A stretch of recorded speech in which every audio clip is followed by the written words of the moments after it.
ಹೇಳಿ ಸರ್, ಏನು ವಿಶೇಷ ಸರ್? ಇವತ್ತು ಮಾವು ಮೇಳ ಬಗ್ಗೆ ತಾವು ಈ ಸೀಸನಲ್ಲಿ ನಡೀತದೆ, ಈ ಸರಿ ಯಾವ ಥರ ಡಿಫ್ರೆಂಟ್, ಯಾವ ಥರ? ನಿಮಗೆಲ್ಲ ಗೊತ್ತಿದ್ದಂಗೆ ಈ ಸೀಸನ್ ಅಥವಾ ಈ ಸೀಸನ್ನು ಅಂದ ತಕ್ಷಣ ಮಾವಿನ ಹಣ್ಣು, ರಜೆ ಸೀಸನ್ನು ಅಥವಾ ಬೇಸಿಗೆ ಸೀಸನ್ ಅಂದ ತಕ್ಷಣ ಎಲ್ಲರಿಗೂ ಜ್ಞಾಪಕ ಹಣ್ಣುಗಳ ರಜೆ ಮಾವಿನ ಹಣ್ಣು. ಸೊ ಮಾವಿನ ಹಣ್ಣಿಗೆ ನಮ್ಮ ಸ್ಟೇಟ್ಗೆ, ನಮ್ಮ ರಾಜ್ಯಕ್ಕೆ ವಿಶೇಷವಾದ ಸ್ಥಾನ ಇದೆ. ಅಲ್ಲದು ಉತ್ತರ ಪ್ರದೇಶ, ತೆಲಂಗಾಣ, ಮಹಾರಾಷ್ಟ್ರ ಮಾವಿನ ಹಣ್ಣು ಬೆಳೆದ್ರೂ ಸಹ ನಮ್ಮ ರಾಜ್ಯದ ಮಾವಿನ ಹಣ್ಣಿಗೆ ಭಾಳ ವಿಶೇಷವಾದ ಸ್ಥಾನ. ಅದರಲ್ಲೂ ನಮ್ಮ ರಾಜ್ಯದಲ್ಲಿ ನೀವು ಜಿಲ್ಲೆವಾರು ತಗೋಬೇಕಾದ್ರೆ ಕೋಲಾರ ಜಿಲ್ಲೆಯಲ್ಲಿ ಶೇಕಡವಾರು 60% ಅಷ್ಟು ಮಾವಿನ ಹಣ್ಣು ಬರುವಂಥ ಜಿಲ್ಲೆ. ಅದು ಬಿಟ್ಟರೆ ನೆಕ್ಸ್ಟ್ ಎರಡನೇ ಸ್ಥಾನ ನಮ್ಮ ರಾಮನಗರ ಮತ್ತು ಸುತ್ತಮುತ್ತ ತಾಲೂಕುಗಳು ಅಂತ ಬರುವಂಥ ಜಿಲ್ಲೆ. ಅದು ಬಿಟ್ಟರೆ ನಾರ್ತ್ ಕರ್ನಾಟಕದಲ್ಲಿ ಬರುವಂಥದ್ದು ವಿಶೇಷ. ಸೊ ನಿಮ್ಗೆ ಗೊತ್ತಿದ್ದಂಗೆ ಮಾವಿನ ಹಣ್ಣು ಆಲ್ಟರ್ನೇಟ್ ಫ್ರೂಟ್ ಬೇರಿಂಗ್ ಕ್ರಾಪ್. ಅಂದರೆ ಈ ವರ್ಷ ಚೆನ್ನಾಗಿ ಬರುತ್ತೆ, ಒಳ್ಳೆ ಹೂವು ಬಿಡುತ್ತೆ, ಮುಂದಿನ ವರ್ಷ ಕಡಿಮೆ ಹೂವು ಬಿಡುತ್ತೆ. ಸೊ ಹಾಗಾಗಿ ಈ ಸಲ ತುಂಬಾ ಹೂವು ಬೆಳೀತಾರೆ. ಹೆಂಗಂದರೆ ಕಂಗೊಳಿಸ್ತಾ ಇತ್ತು, ಹೂವು ತುಂಬ ಚೆನ್ನಾಗಿ ಬಂದಿತ್ತು. ಏನಪ್ಪ ದೇವರೇ, ರೈತರಿಗೆ ಈ ಸಲ ಹೋದ್ಸಲ ಏನೋ ಸ್ವಲ್ಪ ಲಾಸ್ ಆಯಿತು, ತೊಂದರೆಗಳಾದವು. ಈ ಸಲ ಒಳ್ಳೆ ಫಸಲು ಬಂತು, ರೈತರಿಗೆ ಒಳ್ಳೆ ಬೆಳೆ ಬಂತು, ಒಳ್ಳೆ ಬೆಲೆ ಸಿಗುತ್ತೆ ಅನ್ನೋ ನಿರೀಕ್ಷೆಯಲ್ಲಿ ನಾವೆಲ್ಲರೂ ಇದ್ವಿ, ಅಧಿಕಾರಿಗಳೆಲ್ಲ.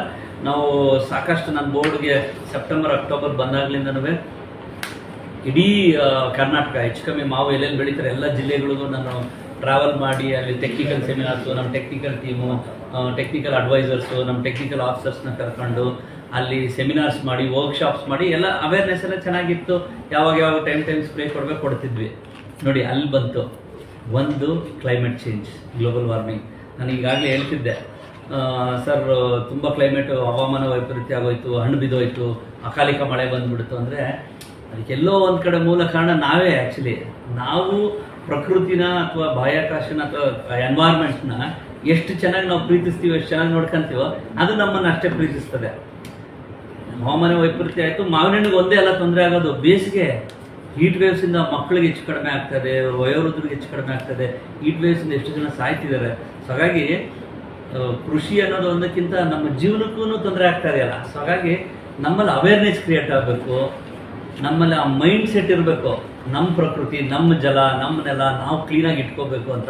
ನಾವೇನಾಗ್ಬಿಟ್ಟಿದ್ದೀವಿ, ದಿನನಿತ್ಯ ಓಡಾಟ, ಅಂದರೆ ಒಂಥರ ಮೆಕ್ಯಾನಿಕಲ್ ಲೈಫ್. ಬೆಳಗ್ಗೆ ಎದ್ದರೆ ಸಾಯಂಕಾಲ ತನಕ ಜೀವನ ನಡಿಬೇಕಲ್ಲ.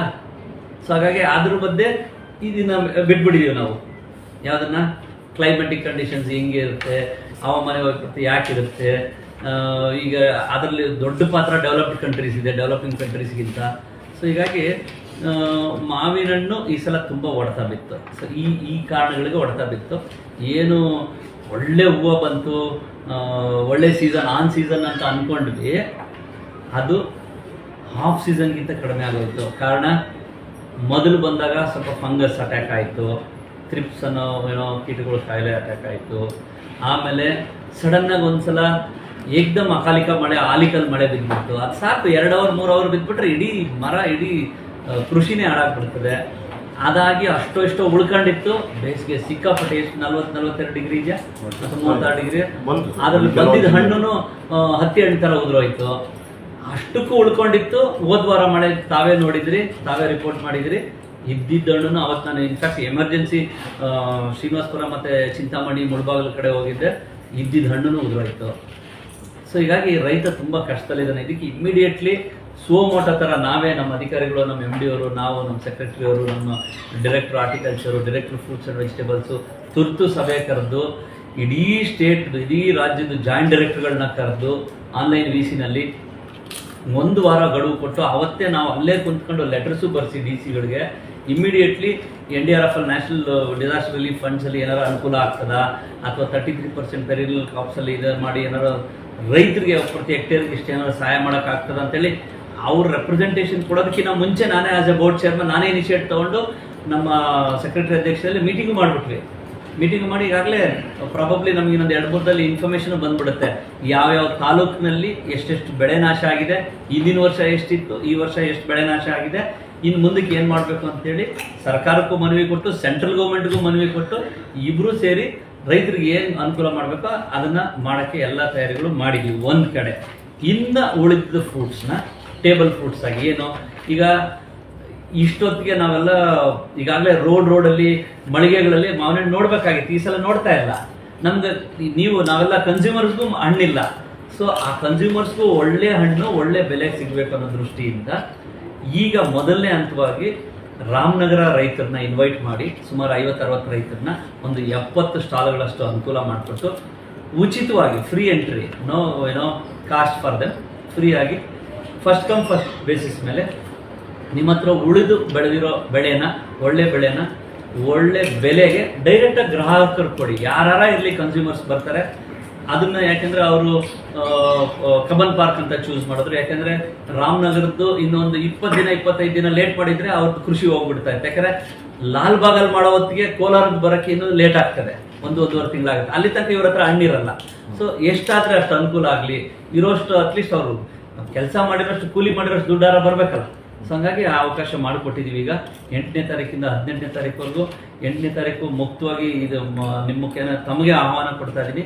9-9:30 ಇನಾಗ್ರೇಷನ್ ಇರ್ತದೆ. ನಾನೇ ಇರ್ತೀನಿ, ನಮ್ಮ ಡೈರೆಕ್ಟರ್ ಇರ್ತಾರೆ, ನಮ್ಮ MD ಮ್ಯಾಗಬೋರ್ಡ್ ಇರ್ತಾರೆ, ವೇದಮೂರ್ತಿ ಅವರು, ನಮ್ಮ ಆರ್ ಗಿರೀಶ್ ಸಾಹೇಬ್ ನಮ್ಮ ಸೆಕ್ರೆಟರಿ ಅವರು ಇರ್ತಾರೆ, ಇಬ್ರಾಹಿಂ ಅವರು ಡೈರೆಕ್ಟರ್ ಇರ್ತಾರೆ, ಮತ್ತು ಎಲ್ಲ ಅಧಿಕಾರಿಗಳು ಇರ್ತೀವಿ. ನಾವೇ ಇನಾಗ್ರೇಷನ್ ಮಾಡಿ ಅಷ್ಟು ಜನ ರೈತರಿಗೆ, ರಾಮನಗರದ ಭಾಗದ ರೈತರಿಗೆ ಅಥವಾ ಉತ್ತರ ಕನ್ನಡದಿಂದ ಬರುವಂಥ ಈಗ ಯಾರ್ದು ಕೃಷಿ ಇದೆ ಅಂದರೆ ಪ್ರೊಡ್ಯೂಸ್ ಇದೆ ಅವ್ರಿಗೆ ಅನುಕೂಲ ಮಾಡಿಕೊಟ್ಟು ನೇರವಾಗಿ ಗ್ರಾಹಕರಿಗೆ ಅದನ್ನು ಕಡಿಮೆ ಬೆಲೆಯಲ್ಲಿ, ಮಧ್ಯವರ್ತಿಗಳು ಹಾವಳಿ ಇಲ್ಲದೇನೆ. ಯಾಕಂದರೆ ಅವ್ರು ತಗೊಳ್ಳೋದು. ಆಮೇಲೆ ಇನ್ನೊಂದು ಭಾಳ ಇಂಪಾರ್ಟೆಂಟ್, ಇದು ನ್ಯಾಚುರಲಿ ರೈಪಂಡ್ ಫ್ರೂಟ್ಸು, ಅಂದರೆ ಮರದಲ್ಲೇ ಹಣ್ಣಾಗಿ ಯಾವುದೇ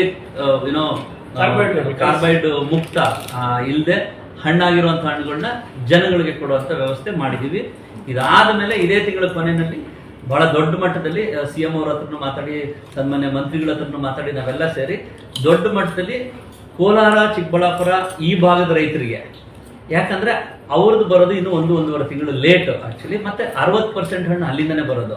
ಆಮೇಲೆ ಅಲ್ಲಿ ಸ್ವಲ್ಪ ಹಾನಿ ಆಗಿದೆ, ಇಲ್ಲ ಅಂತಿಲ್ಲ, ಅಲ್ಲಿ ಸ್ವಲ್ಪ ಸೇವ್ ಆಗಿದೆ. ಯಾಕೆಂತಂದ್ರೆ ನಾವು ಸ್ವಲ್ಪ ಮೀನ್ ಸಿ ಲೆವೆಲ್ಗಿಂತ ಭಾಳ ಎತ್ತರದಲ್ಲಿದ್ದೀವಿ ಅಲ್ಲಿ ಆಕ್ಚುಲಿ. ಸೊ ಹಾಗಾಗಿ ಹಣ್ಣು ಬರೋದೇ ಲೇಟಲ್ಲಿ. ಸೊ ಹಣ್ಣು ಬಂದಿದ್ದನ್ನ ನಾವು ವ್ಯವಸ್ಥೆ ಮಾಡ್ಬೇಕಂತೇಳಿ ಅದನ್ನ ಲಾಲ್ಬಾಗ್ನಲ್ಲಿ ವ್ಯವಸ್ಥೆ ಮಾಡ್ತಾ ಇದ್ದೀವಿ. ಸೊ ಹಾಗಾಗಿ ಎರಡೂ ಕಡೆ ರೈತರಿಗೆ ಅನುಕೂಲ ಆಗುವಂಥ ಎಲ್ಲ ಕಾರ್ಯಕ್ರಮಗಳನ್ನು ಹಾಕೊಂಡಿದ್ದೀವಿ. ಇದ್ರ ಮೇಲೆ ಈಗಾಗಲೇ ನಮ್ಮ ಇಂಟಗ್ರೇಟೆಡ್ ಪ್ಯಾಕ್ ಹೌಸಸ್ ಅಂತ ಏನಿದೆ, ಚಿಂತಾಮಣಿನಲ್ಲಿ 2 ಪ್ಯಾಕ್ ಹೌಸ್ ಇದೆ. ಈಗ ಬೈರಾಪಟ್ಟಣದಲ್ಲಿ ಇನ್ನೊಂದು ವಾರ 10 ದಿನದಲ್ಲಿ ಒಂದು ಒಳ್ಳೆ ಸುಮಾರು ಕೋಟ್ಯಾಂತರ ರೂಪಾಯಿ ಖರ್ಚು ಮಾಡಿ ರೈತರಿಗೆ ಅದನ್ನ ಅರ್ಪಣೆ ಮಾಡ್ತಾ ಇದ್ದೀವಿ, ಅದು ಪ್ಯಾಕ್ ಹೌಸ್ ಇದೆ. ಇನ್ನೊಂದು 2-2.5 ತಿಂಗಳಲ್ಲಿ ನಾರ್ತ್ ಕರ್ನಾಟಕ, ಉತ್ತರ ಕರ್ನಾಟಕ ಭಾಗಕ್ಕೆ ಅನುಕೂಲ ಆಗಿ ಕುಂಬಾಪುರ ಅಂತೇಳಿ ಧಾರವಾಡದಲ್ಲಿ ಪ್ಯಾಕ್ ಹೌಸ್ ಮಾಡ್ತಾ ಇದ್ದೀವಿ. ಸೊ ಅಲ್ಲಿಂದ ಎಕ್ಸ್ಪೋರ್ಟ್ಗೂ ಉತ್ತೇಜನ ಮಾಡಿ ಯುರೋಪಿಯನ್ ಕಂಟ್ರೀಸ್ಗೆ, UK-ಗೆ ಮತ್ತು ಮಿಡ್ಲ್ ಈಸ್ಟ್ಗೆ ಈ ವಾರ್ದು ಒಂದು ಸಿಚುವೇಶನ್ ನೋಡಿಕೊಂಡು ಅಲ್ಲೂ ಉತ್ತೇಜನ ಮಾಡೋಕ್ಕೆ ರೈತರಿಗೆ ಡೈರೆಕ್ಟಾಗಿ ಆ ಪ್ಯಾಕ್ ಹೌಸ್ನ ಯೂಸ್ ಮಾಡಿಕೊಂಡು ಎಕ್ಸ್ಪೋರ್ಟ್ ಮಾಡೋಕ್ಕೂ ಅನುಕೂಲ ಮಾಡಿಕೊಟ್ಟಿದ್ದೀವಿ. ಸರ್, ಈಗ ಶೇಕಡಾವಾರು ಎಷ್ಟು ಕೊರತೆ ಆಗ್ಬೋದು ಅಂತ ನಿರೀಕ್ಷೆ ಮಾಡ್ತಾ ಇದ್ದಾರೆ? ಕಳೆದ ಸಾಲಿಗೂ ಈಗ ಹೋಲಿಕೆ ಮಾಡಿದರೆ ಸುಮಾರು 60-65% ಈಗಾಗಲೇ ಎಸ್ಟಿಮೇಟೆಡ್ ಲಾಸ್ ನೋಡ್ಲಿಕ್ಕೆ ಲಾಸ್ ಆಗೋಗಿದೆ. ಇನ್ನು ನಿಖರವಾಗಿ ಅದನ್ನು 80% ಆಗಿದೆಯೋ 90% ಆಗಿದೆಯೋ ಅಂತ ಹೇಳ್ಬೇಕಂದ್ರೆ ಈಗ ನಮ್ಮ ಅಧಿಕಾರಿಗಳಿಗೆ ಈಗಾಗಲೇ ಸೂಚನೆ ಕೊಟ್ಟಿದ್ದೀನಿ. ಲಾಸ್ಟ್ ವೀಕೆನೇ DC-ಗಳು ಮತ್ತು ಜಾಯಿಂಟ್ ಡೈರೆಕ್ಟರ್ಗಳಿಗೆ ಕೊಟ್ಟಿದ್ದೀನಿ. ಅವರಿಂದ ವರದಿ ಬಂದ ಕೂಡಲೇ ನಿಖರವಾಗಿ ತಮಗೆ ತಿಳಿಸ್ಬೋದು. ಬಟ್ ಒಟ್ಟಾರೆ ರೈತನಿಗೆ ಈ ಸಲ ಫಸಲು ಬಂದಿಲ್ಲ ಸರ್, ಲಾಸ್ ಆಗಿದೆ. ಅದನ್ನು ಕಾಂಪೆನ್ಸೇಟ್ ಮಾಡಬೇಕು ಅಂತೇಳಿ ಅವ್ರು ಕೇಳದಿರನೇ ಎಕ್ಸ್ಪೆಕ್ಟೇಷನ್, ಅಂದರೆ ಅವರ ರೆಪ್ರೆಸೆಂಟೇಷನ್ ಕೇಳದಿರನೇ ನಾವೇ ಅಧಿಕಾರಿಗಳು ಕುಂತ್ಕೊಂಡು ಈಗಾಗಲೇ 2-3 ಸಭೆ ಮಾಡಿ ಈಗಾಗಲೇ ಆ ಪ್ರೋಸೆಸ್ ಸೆಟ್ಟಿಂಗ್ ಮಾಡಿದ್ದೀನಿ.